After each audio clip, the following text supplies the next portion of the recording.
Ready हो ना सब? स्टार्ट कर दूं? भाई देखो, जिसको लगता है कि ये नई वाली बीमारी बहुत खतरनाक है तो वो 10 पनीर टीके खाए, 100 पनीर टीके खाए, उसकी इच्छा। और फिर भी डर लगता है तो 10 नकाब पहने, फिर भी डर लगता है तो घर से बाहर ही ना निकले। जिसको डर है वो घर में ही घुसा रहे, क्योंकि तुम्हारे डर ये साबित करता है कि तुमने पनीर टीका तो खा लिया लेकिन फिर भी तुम सेफ नहीं हो, यानी कि पनीर टीका है ही यूजलेस। लेकिन इन वहमी और अंधविश्वासी लोगों के डर की वजह से ये अधिकार नहीं मिल जाता किसी को कि सब पर ज़बरदस्ती पनीर टीका लगाए। जिसको डर है वो घर बैठ जाओ, सिंपल। लेकिन जो नहीं खाना चाहता पनीर टीका तो उसको किसी भी हालत में ज़बरदस्ती नहीं करना है, क्योंकि ये पूरी तरह से गैरकानूनी है, दंडनीय है। आर्टिकल 21 जो कि हमारा फंडामेंटल राइट है उसके खिलाफ है, और खुद मेघालय हाईकोर्ट ने ये एकदम स्पष्ट रूप से कह दिया है। अब किसी बच्चे को रात को घर से बाहर निकलने से अगर डर लगता है तो उस बच्चे को घर बैठाना चाहिए। उस बच्चे के चक्कर में दुनिया थोड़ी ना बंद कर देनी चाहिए रात को। बस फ़र्क इतना है कि असली की दुनिया में ये बच्चा बहुत बड़ा माफिया है, फार्मा माफिया। आज आपके लिए बहुत इंपॉर्टेंट न्यूज़ है, खासकर उन लोगों के लिए जिनको ज़बरदस्ती पनीर टीका खाने पर मजबूर किया जा रहा है। मेघालय हाईकोर्ट ने खुलेआम कह दिया है कि ज़बरदस्ती पनीर टीका खिलवाना फंडामेंटल राइट्स के खिलाफ है और ये ज़बरदस्ती नहीं चलाई जा सकती। आर्टिकल 21 का हवाला देते हुए ये कहा गया है कि राइट टू हेल्थ आर्टिकल 21 के अंदर आता है और राइट टू हेल्थ केयर भी उसी का पार्ट है। तो इसलिए कोई भी किसी को ज़बरदस्ती पनीर टीका खाने पर मजबूर नहीं कर सकता है, क्योंकि ये इलीगल है। ये बात हर उस इंसान तक पहुंचाए जिसको डर है कि उसकी कंपनी उसे ज़बरदस्ती टीका लगवा देगी। खबर का लिंक डिस्क्रिप्शन बॉक्स में मिल जाएगा।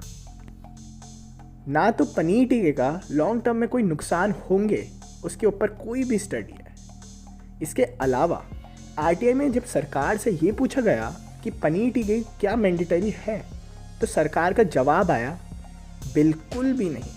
इसके अलावा ministry of health and family welfare की वेबसाइट पर साफ साफ लिखा है कि पनीर टीका मैंडेटरी नहीं है।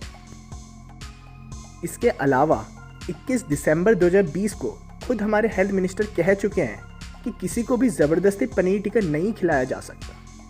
इसके अलावा बहुत सारी रिसर्च ये साफ साफ साबित कर चुकी हैं कि नेचुरल तरीके से एबी जो बनेगी वो फार बेटर है पनीर टीके से बनी हुई एबी से।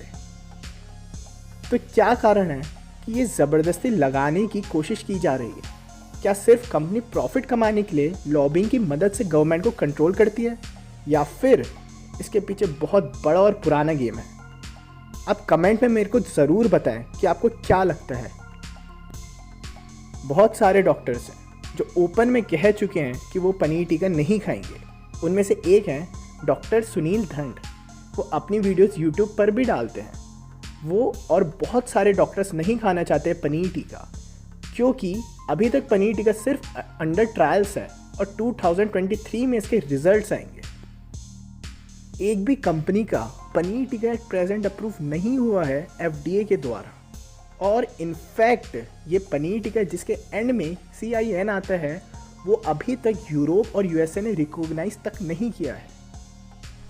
और वैसे भी ये कंपनी जिसका नाम नहीं ले सकता वरना वीडियो उड़ा दी जाती है, जिसके लास्ट में CIN आता है, वो खुद ओपनली एक्सेप्ट कर चुकी है कि हाँ, उसके पनीर टीके में गाय के बछड़े का खून निकाला जाता है और उस खून से फिर सीरम निकाला जाता है, जिससे पनीर टीके को कल्चर करने में इस्तेमाल किया जाता है। और इनफैक्ट ये बातें किसी से छुपी ना रहें तो संबित पात्रा जो कि बीजेपी के स्पोक्स पर्सन हैं, वो न्यूज़ चैनल्स में लाइव आकर ये बात खुले आम सबको बता चुके हैं। जो भी इंसान गाय को माँ समान मानता है, गाय की देखभाल करता है, या गाय से बहुत ही ज़्यादा अटैच्ड है, तो ऑब्वियसली वो तो कभी भी ये पनीर टीका लगवाना चाहेगा। तो उसकी चॉइस होनी चाहिए कि वो लगवाना चाहता है या फिर नहीं। जो इंसान एलोपैथी को गलत मानता है और आयुर्वेद और नेचुरोपैथी को सही मानता है, उसकी इच्छा होनी चाहिए कि वो टीका लगवाना चाहता है या नहीं। जैसे कुछ लोग आयुर्वेद को गलत मानते हैं, वैसे ही हमारे देश में बहुत बड़ी मात्रा में लोग हैं जो एलोपैथी को मानते हैं। आपका साथी डॉक्टर येलो।